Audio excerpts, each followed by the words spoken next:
Either in plush cars or polished cavalcades, in flowing Agagu'S smart wares, the gravitation of eminent personalities in and around the civic centre of Lagos Island flooded the vicinity like a cyclone with blizzards of smashing arrivals that clearly announced the presence of influence and affluence.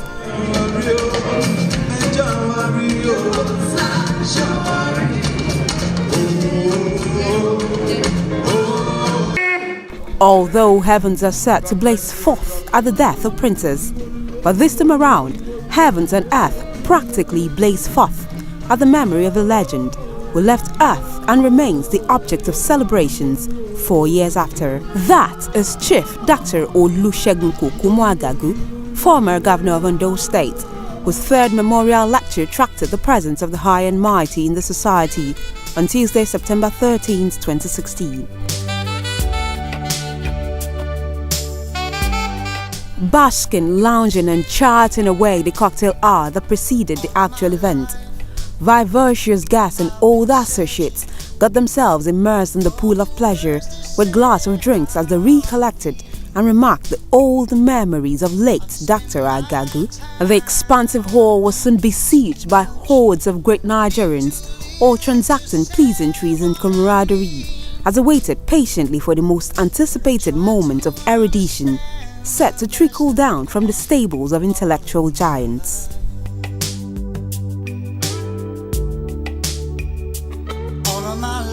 In an opening remark by the chairman of the occasion, Asiwaju Bola Ahmed Tinubu, who was represented by the former deputy governor of Lagos State, Mr. Femi Pedro, he posited that the memorial lecture titled "The Imperative of Regional Cooperation and Integration in Africa" was designed to stimulate the intellectual discourse in which the late former governor stood for. According to Tinubu, Agagu was a consummate intellectual, a man of ideas who used his gifts to turn a society around for the better. Indeed, societies do not always have the benefit of being led by wise leaders, and in Africa, we've been saddled for so long with many political leaders who are only of average intellectual capacity and who lack the innate charismatic components required to inspire followers to greatness. Chief Olusegun Agagu bucked that trend. He was an exception to the rule. He shunned the myth of mediocrity. The personalities of each of the keynote speakers were unveiled by Prince Yemi Adefulu, MFR. The keynote speakers at the occasion include Chief Olusegun Obasanjo, former president of Nigeria, Benjamin Williams Nkapa, former president of Tanzania, and Ambassador Babagana Kingibe. In his brief remarks, Prince Adefulu, who is a member of the Olusegun Agagu Foundation, was full of appreciation to Chief Olusegun Obasanjo, who in the last 3 years has been using his personality and goodwill to attract African leaders to share their wealth of experience in the memorial lectures. It will be recollected that the maiden edition of the annual lecture series, which was held at the International Conference Center, University of Ibadan in 2014, was delivered by the former president of Botswana, Festus Mogai, who was represented by the country's Deputy High Commissioner in Nigeria, Ambassador Myung Boang.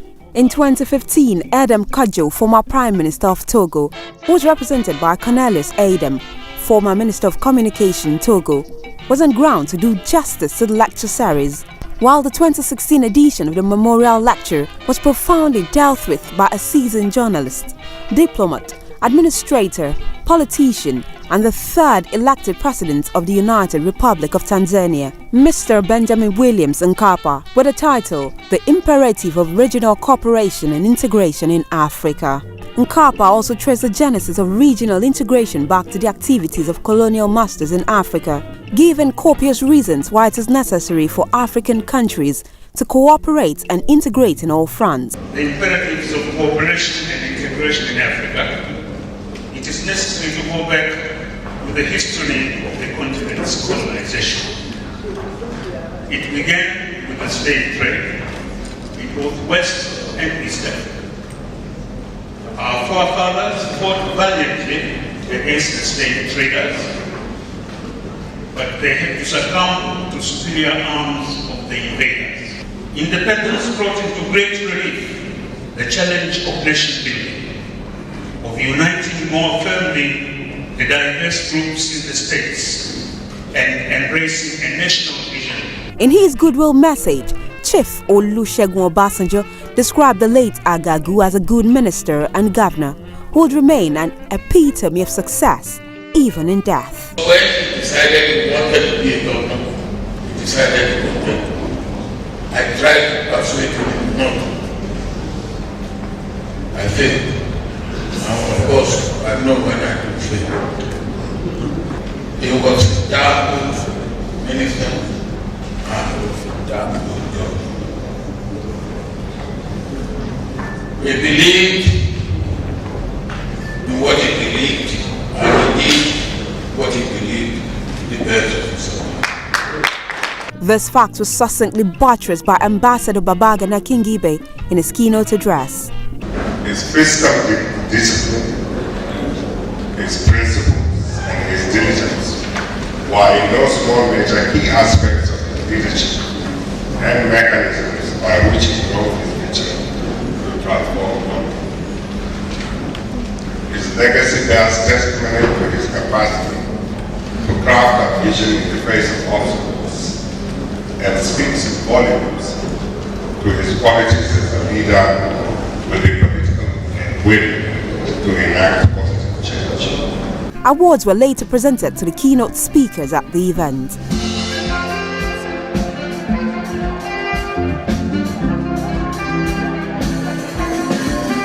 The Olusegun Agagu Memorial Lecture is an annual event organized by the Board of Trustees of Olusegun Agagu Foundation in collaboration with family members to immortalize the name and legacy of the late Dr. Olusegun Agagu. The foundation, which is chaired by Dr. Deji Adeleke, was basically set up to uphold the ideals of good governance, intellectual excellence and national development in which Agagu lived and died for. 3 years on, the success of the Olusegun Agagu Foundation is palpable, and its comprehensive update was given by the deceased daughter. More than 114 awards and prizes have been awarded so far.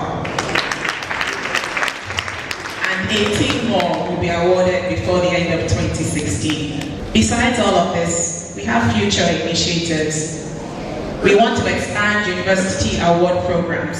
We want to add 4 more universities to the scheme by giving endowments for 3 students per university, especially in geology or petroleum engineering. In words and in deed, Agagu has made his mark and left the earth a successful man in all facets of life. As Minister of Aviation, Agagu made a dramatic turnaround of the Nigerian aviation sector. His tenure as Minister of Power remains the most eventful and rewarding period in Nigerian power and steel sector till date. And as governor, he uses wealth of academic and professional experience to change the fortunes of Ondo State for the better. Agagu died in September 13, 2013 at the age of 65.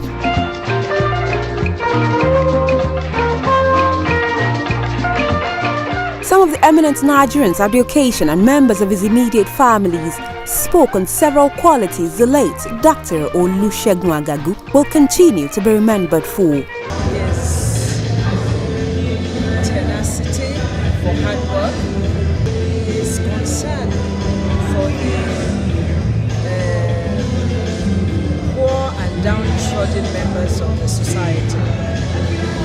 And because of this, he worked so hard. He worked so hard in everything he did. He worked to uplift the less fortunate in the society. To find a way of promoting good governance. As I always said, one of my father's ideals was to always make the place better than politics. Intellectualism when he was in office, and he was very practical.